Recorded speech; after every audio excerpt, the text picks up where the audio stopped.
Այդ ուռուցքային բջիջները ունեն հնարավորություն խաբելու իմունիտետը, այսինքն պես են անում, որ իմունիտետը իրան չտեսնի, աճ է նկատվում վերջին տարիներին 3-4 ստադիայում ամեն տարի մոտավորապես 15-ից 20% երիտասարդների քանակը 3-4 ստադիայի ռուսները ավելի քանակը շատանում է երիտասարդների մեջ։ Առօրյա կյանքում ասում են, տեսեք, ես երեկոյան հաց չեմ ուտում, ասենք 20-30 երևի կիլո իր ավելորդ քաշով, ես ասում ինչ օտից են կուրում։ Այդ Օզեմպիկը, որ դուրս է եկել, կարծես թե վիրահատություն այլևս պետք էլ չի։ Վերջերս բժշկությունը մնացել է 19-րդ դարում, որ ցավազրկման համար կուվալդով գլխին էին տալիս։ Բարև բոլորին, այսօր մեր հյուրը Խաչատուր Բադալյանն է, վիրաբույժ օնկոլոգ, պրոֆեսոր եւ բժշկական գիտությունների դոկտոր։ Պարոն Բադալյան, մերսի շատ, որ ժամանակ եք տրամադրելու եկել եք։ Բարև ձեզ, շատ ուրախ եմ այս հնարավորության համար, որովհետեւ նախ մենք ծանոթ ենք որոշակի ժամանակ, որ թույլ է տալիս նախ հարգանքով վերաբերվել, երևի թե մարդու ամենամեծ հարստությունը կամ հնարավորությունը այդ խոսելու, քննարկելու, շփվելու հնարավորությունն է, մարդը հասարակական անդամ է, հասարակության անդամ է ու առանց շփվելու, առանց քննարկելու իմ կարծիքով շատ դժվար կլինի միայնակ, ասենք, անմարտաբնակ կղզում ապրել ու երջանիկ լինել։ Միանշանակ, առաջին իմ հարցը հետևյալն է, տեսեք, ես ինչքան ապրում եմ, այդքան հասկանում եմ, որ այդ ժողովրդական ասվածքները, այդ արտահայտությունները իրականում տեղ ունեն մեր կյանքում, ու ես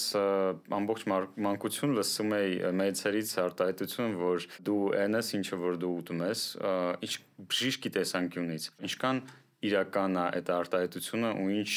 դեր ունի իրական մեր կյանքում։ Գիտեք ոնց շատ կարևոր է իհարկե ինչ է ստանում մարդը արտաքին աշխարհից, այդ ծնունդը այդ ֆակտորն է, որ ասենք ցանկացած մարդ լինելով միանման, եթե չունենք ասենք ի սկզբանե ի ծնե որևէ խնդրեմ, շատ բոլորով նման են, այսինքն օրգան համակարգերը, ասենք նույն ստամոքսային տրակտը,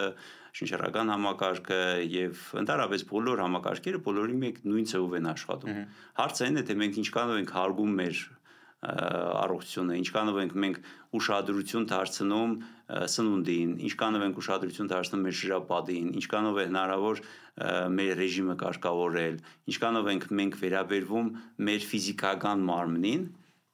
հարգանքով, որովհետև ֆիզիկական մարմինը ոչ միտեղ չի գնում, ինչքան ուզում ենք զարգանանք, ինչքան ուզում ենք մենք լինենք հարուստ, ինչքան ուզում ենք հնարավորություններ ունենալ տարբեր ասեմ ամենաթանկ մասնագետին դիմենք, եթե առողջությունը կորցնում ենք, դրա իմաստը կորում է։ Ավելի լավ է մենք մտածենք մեր առողջության մասին, որ պահպանենք, հետո նոր մտածենք, եթե աստվածչյան ինչ-որ խնդրեմ է առաջանում, նոր մտածենք, ասենք, այդ առողջությունը վերականգնելու կամ ասենք ինչ-որ ձևով բուժելու մասին։ Իմ կարծիքով շատ կարևոր հարց է ու եթե կա որոշակի պատկերացումներ, ամենակարևոր երևի պրինցիպիալ հարցը, որ մարդիկ երևի որևէ տեղ որ ծնվում են, ասենք ռեգիոնում նույն Հայաստանում, հայկական լեռնաշխարհում ծնված մարդիկ ու այն բուսականությունը, այն սնունդը ինչ որ կա այստեղ ընդունված է, կամ ասենք ցանկացած Աֆրիկայի երկրներին, ասենք Ավստրալիայում կամ Կուբայում կամ Յակուտիայում մարդը որ սովոր է ու ծնվում է այդ երկրում, այդտեղ կա որոշակի առանձնահատկություններ, ասենք անատոմիական, ասենք ֆիզիոլոգիական, ասեմ, որոնք ադապտացված են տեղի պայմաններին ու եթե մենք մտածում ենք, որ ամեն անգամ տարբեր երկրներ լինելով էկզոտիկ սնունդ օգտագործելով մենք շատ ավելի առողջ ու առույգ կլինենք, այդ ամեն ինչը միֆ է, քանի որ ֆիզիկական մասը մեր մարմնի ու մենք լինելով հայ, մեր համար շատ ավելի բնական ու ճիշտ է այն սնունդն է, որը ստեղ է։ Նախարարչերտին ինչ բուսականություն է հաջողում, նույն ասենք կենթանական աշխարհի ներկայացուցիչները, ինչ ընդունված երևի կա որոշակի փիլիսոփայություն, գաստրոնոմիկ ինչ որ պրինցիպներ ամեն ազգին բնորոշ ու իմ կարծիքով շատ կարևոր է, բայց այստեղ մի հատ կարևոր հարց է, որ խոսքը գնում է երևի առողջ սննդի մասին, այսինքն նույն ռեգիոնում տարածված ու սննդամթերքի ճիշտ սնմանը երևի պրինցիպը մոդեցումը ինչքանով ենք առողջ սնվում կամ մենք օգտագործում ենք կամ չարաշահում ենք շատ բաներ հիմնական հարցը դրա մեջ է մենք երևի շատ անգամ լսում ենք ասում են որ պետք է հնարավորին չափ խորոված ասենք մթերքները քիչ օգտագործենք, յուղով կամ fast food-երը քիչ օգտագործենք,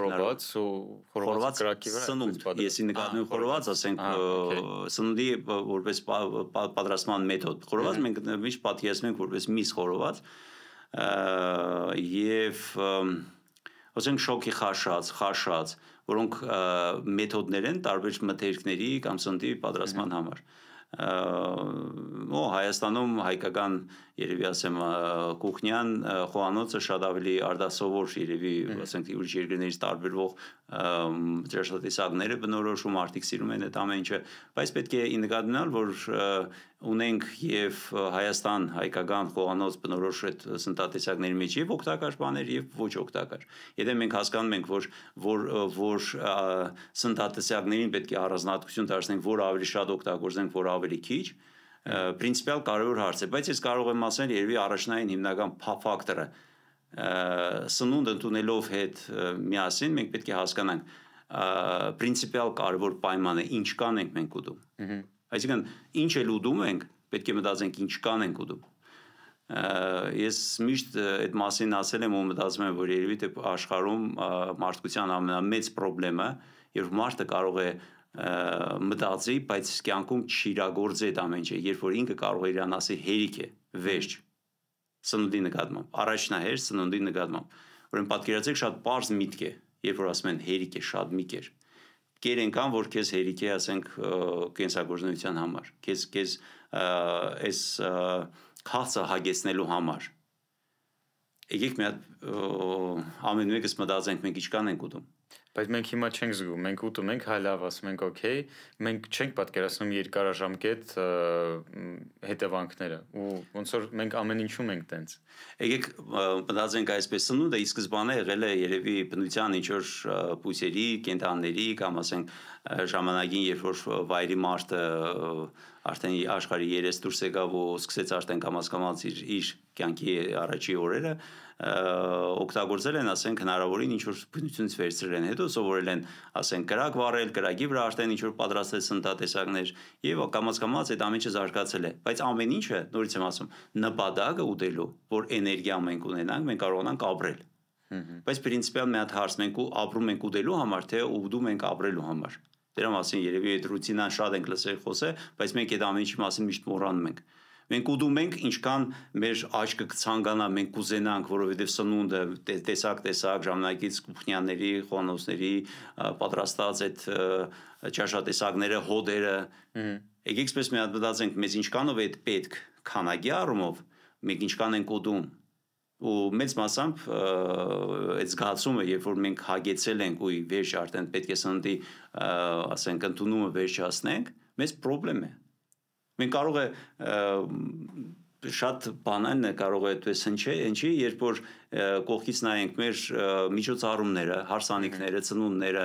երբ եղել որ մի ճաշատեսակով վերջանա։ Կարելի է մի քանի բլուդ թվել ամեն մեկը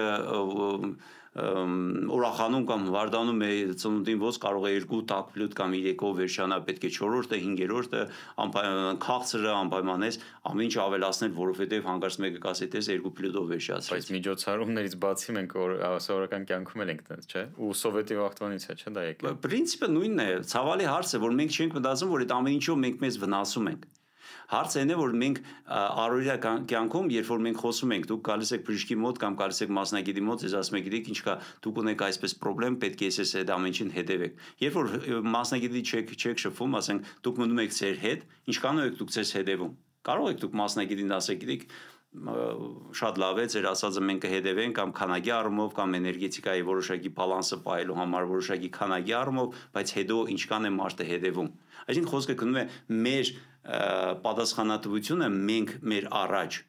ինչքանով ենք կարող ենք ասել հերիք է։ Ես չեմ ուտում կամ ուզում եմ ասել ես չեմ ուտում ցույց տալու համար թե տես ես քիչ եմ կերել։ Բայց ես ինձ պետք է համոզեմ ու ինձ ցույց տամ։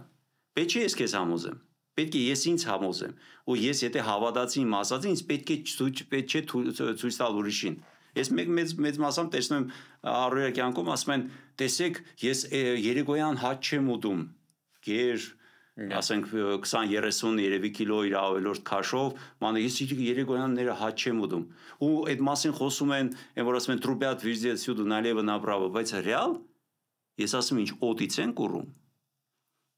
Այսինքն դուրս է գալիս, որ փաստը մնում է ուրիշ։ Մենք ուտում ենք, բայց չենք ուզում այդ մասին ասել, չէ, ուրիշներ ցույց ենք տալիս, որ մենք չենք ուտում։ Հա շատ հաճախ են մարդիկ, ովքեր որ դիետ են պահում կամ ասում են որ պահում են, իրանք ասում են որ ես պահում եմ դիետա, ես չեմ ուտում, բայց տեսեք որ չեմ նիհարում ու շատ հետաքրքիր մի հատ օրինակ կա, որ ասում են կոնցլագերներում չաղմարտ չի եղել, որովհետև իրանք ռեժիմով են ապրում։ Իրանք չկարել որ ուտեին խեժ մարդիկ, չէ՞, որ դրա համար, այսինքն փաստ մնում է փաստ, որ եթե լներ, ասենք, ինչ որ մարդկանց մնում էր ուտեին որոշեն թե չէ, իսկ դեռ ռեալ չկար ուտելու բան։ Այդ ժամանակ այդ շատ փաստացի օրինակ է, եթե բոլորը նիհար են ու ասենք ոսկորն ու կաշին այդ որտեղից են այդ ամեն ինչը, ասենք, ինչ ձևով է դուրս գալիս։ Ու հետաքրքիր մի բան ասեմ, երևի թե մի քիչ պես որ մտածենք մեր ժամանակից կյանքը դարձել է ավելի շատ սոցցանցերի զարգացման պարագայում, արդեն երբ որ մենք հնարավորություն ունենք այդ ինֆորմացիան տալ, այդ մասին խոսել, հնարավորություն է տալիս մարդու ներքին կյանքը, ինքնազգացողությունը կամ ընկալումը շատ կարևոր է։ Ինչի համար բոլորը նկարներ են հրապարակում, ինչի համար իրանց մասին խոսում են, ասում են, ուզում են ցույց տալ, տեսեք ես ով եմ, ինչ եմ, ինչ ձևով է, ինչ է ստացվել, ուզում են մասին ինքնահաստատման տեսակետից։ Ես ասեմ, ինքնաբավարար մարդը, եթե ինքը հասել է որոշակի արդյունքների կամ ինչ որ ունի որոշակի արդեն հաջողություններ, ինքը կարիք չունի գովալու ինքնակովեստի։ Դրա մասին քիչ են խոսում։ Իրա մոսեն քիչ են ասում, չէ, մեր մոտ ասում են մենք տեսեք, մենք հետևում ենք, մենք նայում ենք, մենք այս ամեն ինչը հեծանուֆով ենք քշում կամ ասենք վազում ենք կամ լողում ենք կամ այս մյուսը, եթե դու զբաղվում ես սպորտով, զբաղվում ես ում համար, ցուցադրական թե ուզում ես քեզ համար։ Դու կարաս լինես կերպար, որ օրինակա ծառայում։ Այդ ուրիշ հարց։ Ես խոսում եմ այն մարդկանց, որոնք իրոք կարիք ունեն ու ցավոք սրտի ավելի շատ ցուցադրական ասում են, տեսեք, ես սպորտով եմ զբաղվում, ես այստեղ եմ գնացել այնտեղ, բայց ռեալ արդյունքը, երբ որ տեսնում ես, ասում ես, ոնց որ ասում են, կերպարը շատ հերոյ է սպորտսմենի կերպար ասելով։ Իհարկե համընդհանուր ես չեմ կարող այդ ամեն ինչը տարածել բոլորի վրա, բայց մեր մարդ կերպարը, նորից եմ ասում, երբ որ խոսքը գնում է մասին, որ պետք է առողջության համար, պետք է կյանքի համար, պետք է հետագա, ասենք, ռեժիմի, հետո մարդը իր կերպարով երեխու համար է օրինակ ծառայում։ Պետք է որոշակի ռեժիմով, կյանքով, ռիթմով կամ սննդակարգով կամ այդ փիլիսոփայության սննդի նկատմամբ այդ վերաբերմունքով դառնում ես օրինակ շրջապատի համար։ Ինչ են սովորում, ասենք նույն երեխեքը, երբ որ ծնողները գեր ավելորդ քաշով եւ առավոտյան, երեկոյան ճաշին կամ երեկոյան ավելորդ դրանց ավելել քնելուց առաջ կամ գիշերը այգիք մի հատ նորից էլի նստենք սեղան, որովհետև սոված ենք, ցանկություն անենք, այդ ամեն ինչը դառնում է նրան, որ մարդու համար դառնում է գեր նպատակ ուտել ավելի շատ ուտել, ավելի համով, այդ կերպարը դառնում է նորմալ։ Այդ ամեն ինչը նորմալ է համարվում։ Ու ես շատ զարմանալի ու շատ ցավալի երևի մարդկության մեջ, որ կա բժշկության մեջ զարգացած մի հատ ուղղություն, որ կոչվում է բարիատրիկ վիրաբուժություն կամ բարիատրիկ բժշկություն, երբ որ գեր մարդիկ ստիպված են գնալ վիրահատությունների կամ ինչ-որ միջամտությունների, որ չուտեն։ Այսինքն ինքը չի կարող իրան ասի հերիք ես չեմ ուզում, ասենք ես կարող եմ ասել հերիք է վերջ, բայց այդ մարդը այդ ամեն ինչի զատ գնում է վիրահատության, որովհետև ինքը չի կարող այդ ամեն ինչը կառավարել։ Իսկ այդ վիրահատությունների դարը արդեն չի անցել, որովհետև այդ Օզեմպիկը, որ դուրս է եկել, կարծես թե վիրահատությունը այլևս պետք էլ չի։ Ցավոք սրտի բարիատրիկ վիրահատությունները վերջի տարիներին շատ ավելի քանակով ավելացել են ու շատ ցավալի է, որ Օզեմպիկ կամ ուրիշ մեթոդ պրեպարատներ, որոնք օգտագործում են նարելու համար, իմ կարծիքով այդ պարագայում, եթե ասենք լիներ էֆեկտիվ ու մարդիկ բավարարվեին իրենց ստացած արդյունքով չէին գնա այդ վիրահատության։ Այսինքն դուք պատկերացրեք առողջ մարդ, որը ստիպված գնում է վիրահատության, որ ստամոքսի ծավալը փոքրանա, որ ինքը չզգա կարիք ուտելու կամ չկարողանա, որովհետև արդեն լցվել է։ Կան ինչ-որ պրոդուկտներ, որոնք հանելով իմ ռացիոնից ես կարամ կտրուկ նվազեցնեմ իմ հիվանդանալու այդ տոկոսայինությունը։ Ну, իհարկե կա դրա համար խոսքը գնում են մասին, որ կա տերմին առողջ սնունդ, հա։ Եթե մենք սնունդը օգտագործում ենք հնարավորինչափ ավելի շատ վիտամին պարունակող, ավելի շատ ջերմային եւ այլ տիպի պատրաստման մեթոդներից վնաս տալով, այսինքն սննդի մեջ պարունակող նյութերը չոչնչացնելով, ավելի օգտակար են մնում, եթե մարդը օգտագործում է, ասենք, հնարավորինչափ ավելի շատ փուսական, ավելի շատ էկոլոգիստի մաքուր ոչ թե խառնուրդներով եւ գունային եւ համային խառնուրդներով, որ ժամանակից սնունդներում շատ է օգտագործում մարդկանց գրավելու համար, ասենք ֆաստ ֆուդների մասն է շատ մեծ մասամբ խոսքը եւ ապխտած սննդի մասին է եւ այդ ամեն ինչը բերում է նրան, որ մարդուն փորձում են գրավել, որ ինքը օգտագործի այդ ամեն ինչը։ Եթե մենք ավելի շատ շոկի խաչածրենք օգտագործում բուսական, ես նորություն չեմ ասի, եթե սնունդը մսային կենտանական սնունդը ընդհանուր ռացիոնի մեջ, ասեմ, ընդհանուր առմամբ պետք է կազմի 25-30%, այսինքն օրվա ընթացքում եթե մենք սնունդ ենք օգտագործում կամ շաբաթվա կտրվածքով, պետք է հասկանանք, որ մոտավորապես 1/3 մասը պետք է լինի կենտանական սնունդ, մնացածը բուսական սնունդ։ Բուսականը մեր, ասենք, հնարավոր եղած սննդամթերքներից գլոբալ առումով վերցրած ավելի օգտակար է, ավելի քիչ խնդիրների առաջ է կանգնեցնում, սկսած նյութափոխանակության հետ կապված աթերոսկլերոզի զարգացման, անոթային խնդիրների եւ այդ ամեն ինչի, ասենք, հետևանքով մենք չենք ունենում այդ հիմնական ֆոնովի փոփոխությունները, որ կարող է բերի հիվանդության։ Ձուկը հաշվում ենք։ Ծնեղենը ծովամթերքը շատ ավելի ցանկալի է։ Իհարկե, դա մսամթերք է, դա ասենք կենտանական աշխարհ է, բայց եթե մենք խոսում ենք ծովամթերքի մասին, իմ ջերոց ասեմ, որ իզուր չէ, որ Ճապոնիայում կամ ծովափներին ապրող մարդկանց մոտ երբեմն շատ ավելի երկարատև, ասենք, եւ կյանքի առողջության հետ կապված շատ ավելի քիչ խնդիրներ են առաջանում, հենց ծովամթերքի օգտագործման։ Իհարկե, միանշանակ ասել ծովում ամեն ինչ բռնում է, ամեն ինչ օգտակար է, ճիշտ չէ, որովհետեւ շատ աղտոտվածությունը համաշխարհային օվկիանոսի ջրային ռեսուրսների վերջերս շատ այդ մասին խոսում են եւ էկոլոգիստի կարելի ասել մինչեւ երբեմն կատաստրոֆայի հասնող այդ աղտոտվածությունը դա էլ է ազդում ծովամթերքի որակի վրա։ Նույն ծանր մետաղները, որ ասենք ցկները օգտագործում են, ասենք, այդ կեղտոտված աղտոտաչերի մեջ եւ երբեմն ռադիոակտիվ նյութերը, ես ի նկատի ունեմ պետք է համեմատական ձևով վերցնել 30% սննդային կենտանական սնունդ, բուսական սնունդ, մոտավորապես 70% եւ ամենակարևոր ֆակտորը, ինչի մասին խոսում ենք, այդ ամեն ինչը պետք է լինի քանակի առումով չափավորված։ Այսինքն միշտ այդ մասին մտածել, որ եթե նստում ենք սեղան, մենք պետք է ուտենք այնքան, որ մեր հագեցվածությունը լինի զգացումը լինի այնքան, որ մենք կիսա հագեցած, երևի այսպես ասեմ, դու պետք է բարձրանանք սեղանից ու երևի ինչ-որ մի հատ օրինակի համար ասեմ ցանկացած մարդու համար, եթե ինքը սեղանի ճաշից կամ ուժինից հետո, ընթրիկից հետո կամ ինքը կարող է հետո թույլ տա իրեն վազել ինչ-որ մի որոշ տարածություն ու այդ պարագայում ինքը նորմալ իրանց կա, ուրեմն ինքը հերիք է, այդ բավարար է ելել։ Մեծ մասամբ, երբ որ մարդը շատ է ուտում, այդ զգացումը կորցրել է չափի զգացումը, թե ինչքան է պետք ուտել, այսինքն մենք ինչքան ենք մեծ մասամբ որոշում, երևի թե ընդհանուր ընդունված ստանդարտներով ցուն ինչքան ենք ուտում 2 կամ 3 հատ, մի կարող է մարդիկ լինեն 4-5 հատ, եթե ընդունված ընտանիքի կա ընդունված, ասենք, քանակներ, բայց ռեալ ժամանակից բժշկության նոր տեխնոլոգիաների առումով շատ կարելի է նորմալ հեշտ հանգիստ հաշվել կա հեռախոսներում շատ պրիլաժենիաներ, որտեղ կարելի է հաշվել կալորիականությունը։ Ինչքան է մարդուն պետք 1500-ից մոտավորապես 2000 կալորիա օրվա ընթացքում, ասենք, սնունդ, եթե օգտագործել, եթե մենք այդ ամեն ինչը բաժանում ենք մեր ընդունված սննդի մեջ, թե ինչքան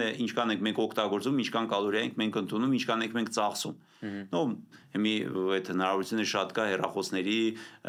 տարբեր գadgetների միջոցով այդ ամեն ինչը կարելի է հաշվել։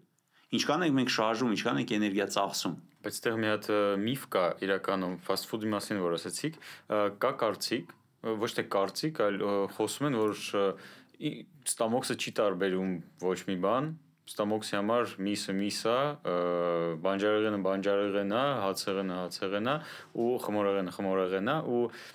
օրինակ բուրգեր ուտելով դու ստամոքսին տալիս ես այդ նույն սպիտակուցը, նույն ուգլիվոդները, նույն ամեն ինչը դու տալիս ես։ Ուրեմն տեսեք,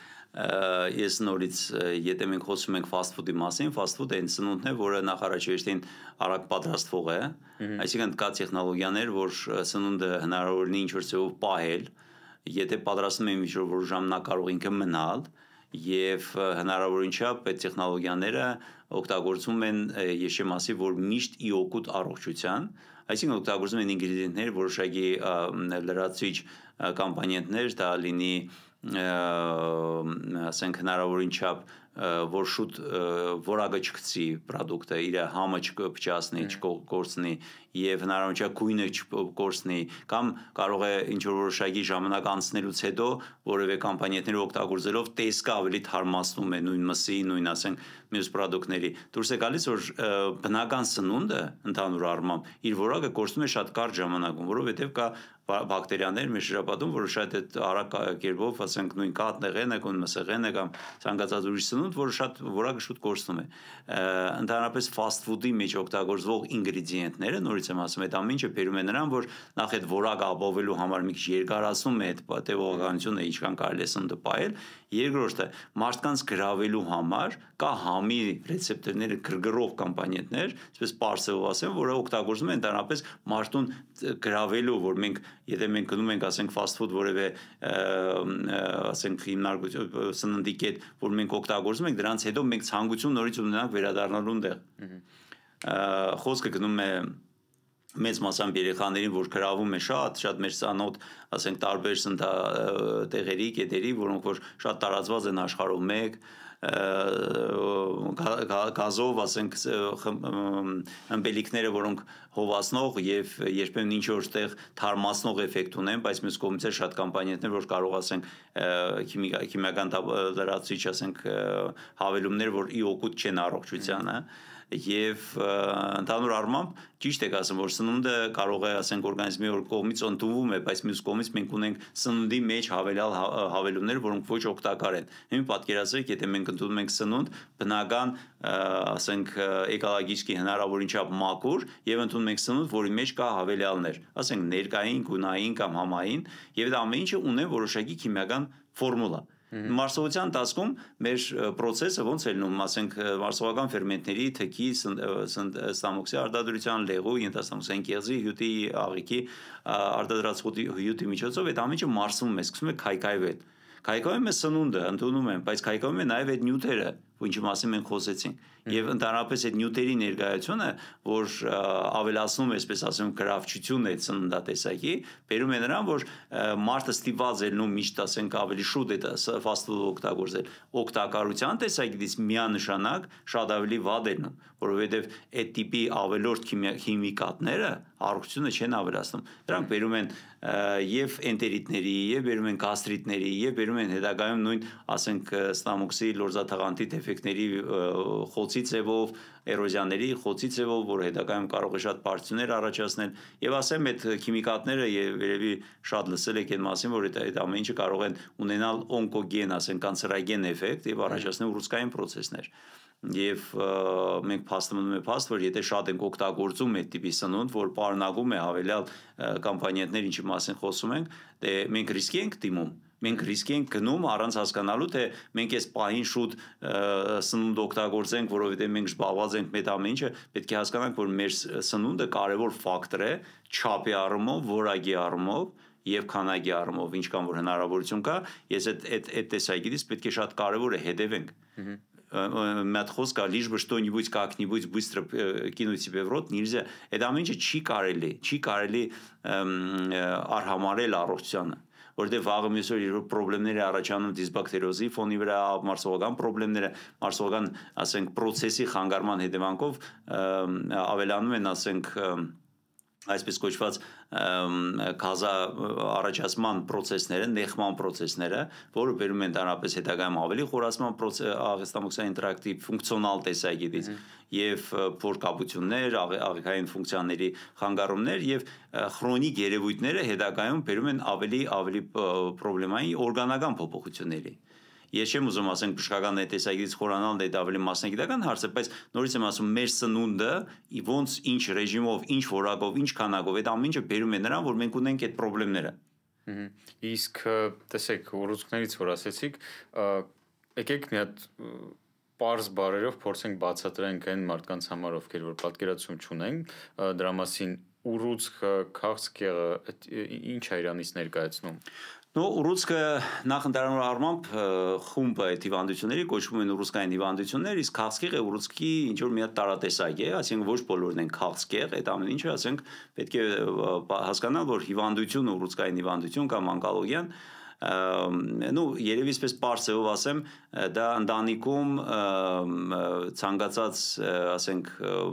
աճի process-ին ինչ որ մի հատ դեֆեկտավոր սերունդ է, որ կարող է առաջանալ ոչ նորմալ ձևավորված սերունդ, ասենք բջիջների ինչ որ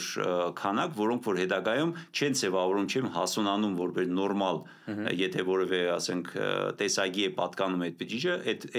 տիպի հասուն բջիջ չի դառնում, ինքը դառնում է կիսատ բրատ, այսպես ասեմ, աչելնիկ, որը տեսնելով հանդերձ, ասենք, այդ հնարավորությունը, որ ինքը նորմալ չի հասնանում, ինքը միակ հնարավորությունը, որ ակտիվ սկսում է բաժանվել, կիսվել։ Ինքը սկսում է տարածվել, ինքը սկսում է աճել, ինքը սկսում է տարածվել ուրիշ օրգաններ, ու քանի որ ինքը չի ենթարկվում ընդհանուր օրենքների, օրգանիզմում, ասենք, զարգացման ու ինչ որ որոշակի դերի առումով, ինքը ապրում է ինքնուրույն կյանքը։ Ինքը չի ենթարկվում օրգանիզմի ռեգուլյատոր, ասենք, ֆունկցիաներին, չի ենթարկվում օրգանիզմի ազդակներին, ինքը տարբեր ձևով աճում է, սկսում է քայքայել, անոթների վրա աճում, ինքը տարածվում է տարբեր տեղեր, ինքը օրգանիզմին ներսից սկսում է հնարավորին չափ մաքսիմում, ասենք, կենսագործունեությունը վատացնել։ Իսկ երբ որ ինքը հասնում է որոշակի ուժի, ինչ պատճառով օրգանիզմը, ասենք, սկզբից մի քիչ պայքարում է, հետո քիչ ուժերը թուլանում են, հետո այդ ուռուցքը ինքը արդեն դառնում է ավելի ուժեղ։ Ինքը դառնում է մի հատ առանձին, կոպիտ ասած, ասենք, վատ հնարավորություններով սերունդ, որը ձեռք է բերում ավելի մեծ ուժ ու սկսում է օրգանիզմին քայքայել, ընդհանրապես մյուս ֆունկցիաներին եւ աղեստամքսային տրակտի եւ շնչառական եւ ուղեղի, ընդհանրապես բոլոր ֆունկցիաները ճնշում է։ Այդ ժամանակ արդեն մարդը կորցնում է իր հնարավորությունը, ասենք, լիարժեք առողջ եւ կյանքով ապրելու բարձը։ Օգտվելով առիթից ուզում եմ ասել, որ բոլորս կարող ենք օգնել քաղցկեղի դեմ պայքարող մարդկանց իմաստ հավելվածի միջոցով։ Իմաստում դուք կգտնեք միայն ստուգված բարեգործական հիմնադրամները, կկարողանաք արագ եւ ապահով կերպով աջակցել նրանց դրամահավաքներին եւ ամենակարևորը բարբերաբար կստանաք նորություններ եւ կտեսնեք ձեր նվիրաբերության արդյունքը։ Ներբեռնեք, աջակցեք եւ դարձեք իմաստ համայնքի մի մասը։ Ներբեռնել կարող եք նկարագրությունում դրված հղումով։ Իսկ ինչի իմունիտետը ոչ մի բան չի անում այդ կլետկերին։ Այդ կարևոր հարց է, որովհետեւ ընդհանրապես այդ տիպի բջիջներ, ինչ ես որ ասի, բոլոր հյուսվածքներում կյանքի ընթացքում միշտ առաջացող բջիջներ, որ կիսվում են, առաջանում նոր բջիջներ, այդ կյանքում ի ծնե բոլորի մոտ լինում է։ Իմունիտետը միշտ հայտնաբերում է այսպես կոչված ուռոդլիվի բջիջներ, որոնք որ նորմալ չեն, եւ բոլորին ոչնչացնում է։ Բայց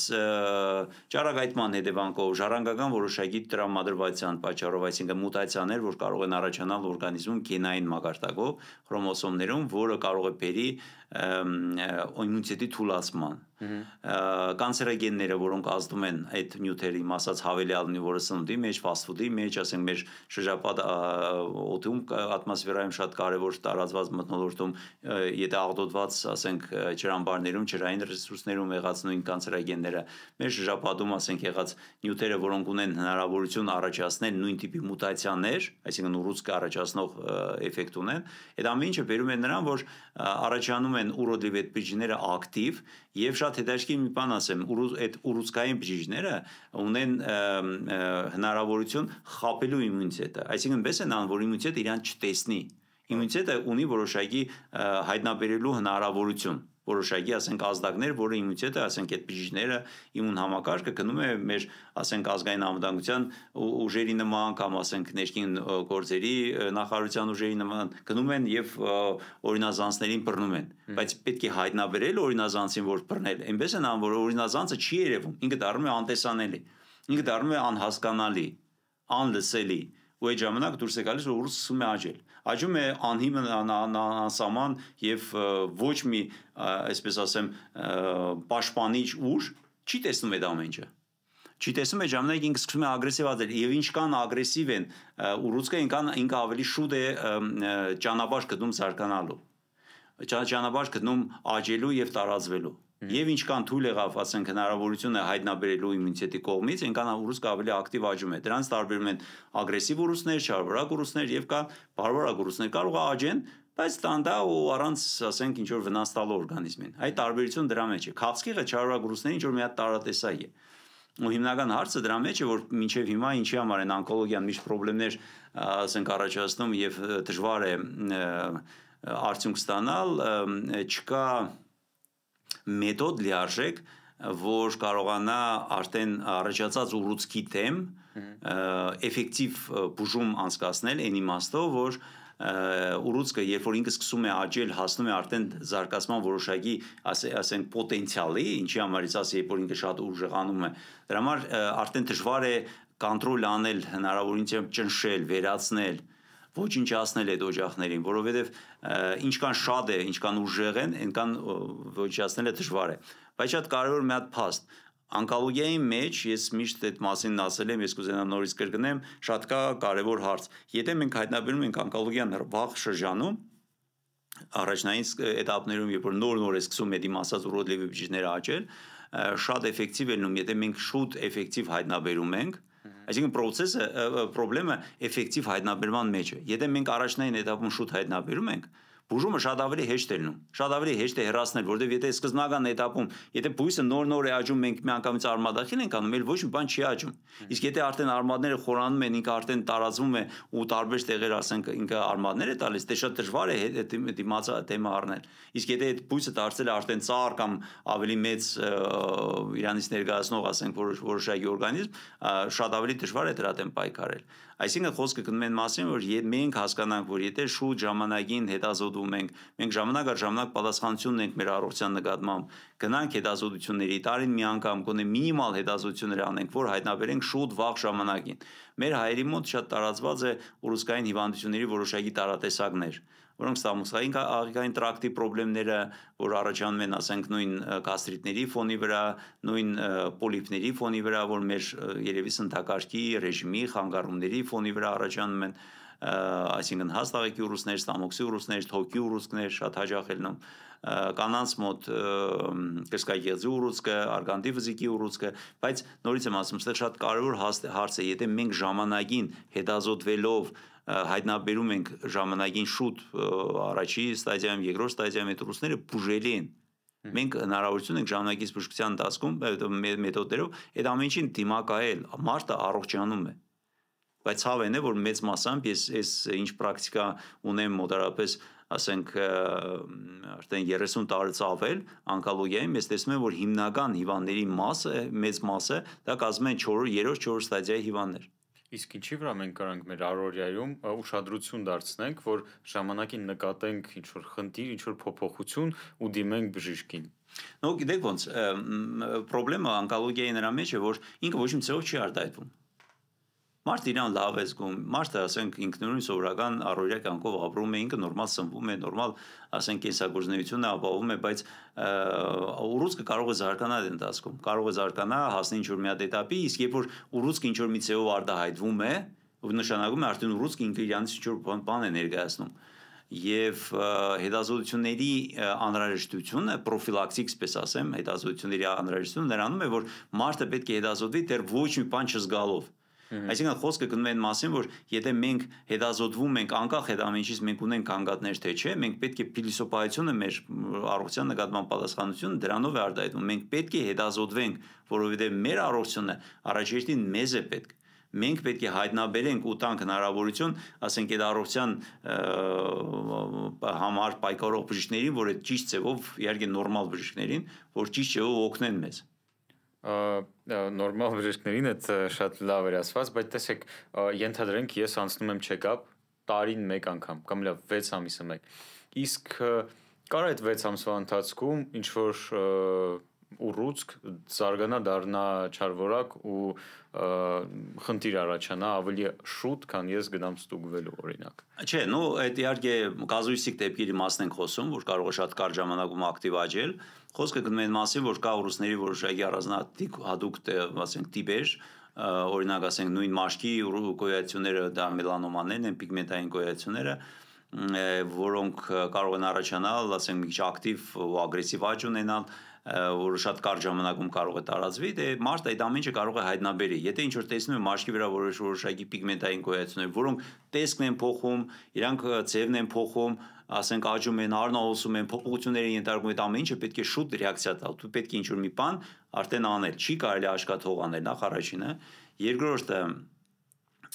եթե կան որոշակի գանգատներ, ասենք մարդը ուտելուց հետո կամ ինչ-որ ցավ կամ ինչ-որ անհանգստության զգացումներ, այդ ամեն ինչը պետք է քննարկել բժշկի հետ։ Խոսել, ասել, այդ մասին երևի բժիշկը արդեն ճիշտ մասնագիտորեն պլան կկազմի հետազոտության, այսինքն ընդհանուր ծեր ասած չեկապից բացի պետք է դաբավիճնը լրացուցիչ հետազոտություններ անել ավելի լավ, ավելի մանրամասն ճշտելու համար։ Օրինակ կա մոտավորապես ասենք պրոֆիլակտիկ հետազոտությունների պլան, աշխարհով ժամանակից երկրներում կա սկրինինգային հետազոտություններ, որը ասենք անում են տարբեր պաթոլոգիաների հայտնաբերման համար եւ կա պրոֆիլակտիկ հետազոտություններ։ Պրոֆիլակտիկ հետազոտությունները դրանք ամեն տարի, ամեն մարտ, ասենք անցնում են ստանդարտ ինչ-որ աբյոմով, այստեղ արդեն ծավալը հետազոտությունների կախված է նրանից, թե բժշկությունը ինչ տիպով, ինչ ձևով է կազմակերպված, այսինքն եթե բժշկությունը, բժշկական պետության, ասենք տնտեսական վիճակը թույլ է տալիս իր քաղաքացիներին լիարժեքով մանրամասն հետազոտել, այսինքն այդ փողը պետությունը կարող է տրամադրել, որ մարդիկ հետազոտվեն, ինչքան հնարավորությունները մեծ են, այնքան ավելի ծավալը մեծ է։ Բայց կա բազով հետազոտություններ, որից հետո կարելի է ճշտել, եթե մարդ ունի գանգատներ, ավելի խորը հետազոտել, այսինքն եթե թոքերի հետ կապված հարց է, ասենք ավելի մանրամասն հետազոտել, կատե անել, կամ հետազոտել, եթե անհրաժեշտություն կա բրոնխոսկոպիա անել, եթե կա անհրաժեշտություն, ասենք այրան անալիզներ, սոնոգրաֆիա, որը շատ դաստուպն է, ասենք հասանելի մեթոդ է հիմա, անհրաժեշտություն կա մագնիտներ ռեզոնանս տոմոգրաֆիա անել, եթե կա անհրաժեշտություն մոտավորապես ըստ ընդունված չափանիշների 45-ից ավել պետք է տարին մի անգամ անել գաստրոսկոպիա, այսինքն ստամոքսի հետազոտություն էնդոսկոպիկ եւ 2 տարին մի անգամ կոլոնոսկոպիա։ Հայերի մոտ շատ պրոբլեմային է ու շատ հաճախ հանդիպող գաստրիտները, որ միշտ կրկնվում են քրոնիկ ընթացք ունեցող գաստրիտները, բերում են ուռուցքային հիվանդությունների, հենց ատրոֆիկ գաստրիտը ինքը նախաուռուցքային հիվանդություն է։ Իսկ հաստ աղիքի պրոբլեմների ժամանակ, երբ որ հայտնաբերում են պոլիպներ, նույն ստամոքսում նույն ձևով պոլիպներ կարող են լինի, շատ հաճախ այդ պոլիպները դառնում են նախաուռուցքային պրոբլեմ եւ հետո եթե ժամանակին հեռացնում են հարցը լուծում է, եթե չէ, պոլիպը կարող է վերածվի ուռուցքի։ Պոլիպն էլ չի արտահայտվում ոչ մի ձև։ Ոչ մի ձևով չի արտահայտվում։ Պոլիպը մաքսիմում կարող է արտահայտվի, եթե առնահոսի, եթե ինչ ձևով այդ մարդը զգա, բայց պոլիպը ինքը ինչով սիմպտոմատիկա չկա։ Դրա համար խոսքը գնում է այն մասին, որ հետազոտությունը պետք է լինի պրոֆիլակտիկ։ Ու համադրությունը շատ կոպիտ է միշտ, բայց այդ մասին շատ կարևոր է, որ մենք նոր մեքենա առնում ենք, ասում են, կա մեքենայի հետազոտման, ասենք, տարվա ռեժիմ գրաֆիկ, որ անպայման պետք է նայել, ասենք, մինչև ծմեր եւ կարողանա որ մեքենային պատրաստել մնացած իր տևեկության։ Նույն մարդը, նույն ասենք այդ առողջական որոշակի մակարդակի մնալու համար պետք է հետազոտություններ անցնի։ Շատ կարևոր հարց է, բոլորին հետաքրքրում է, ինչի ծմերը, երբ որ խնդիրներ առաջանում, ասենք այդ վիրուսային ինֆեկցիաների տարածվածման, լինում է արդեն գիպովիտամինոզներ, որ քանի որ սնունդը արդեն ավելի քիչ է, մրգեր, բանջարեղեն ավելի քիչ է դառնում, մարդը ծմրան ընթացքում ավելի շատ է հիվանդանում,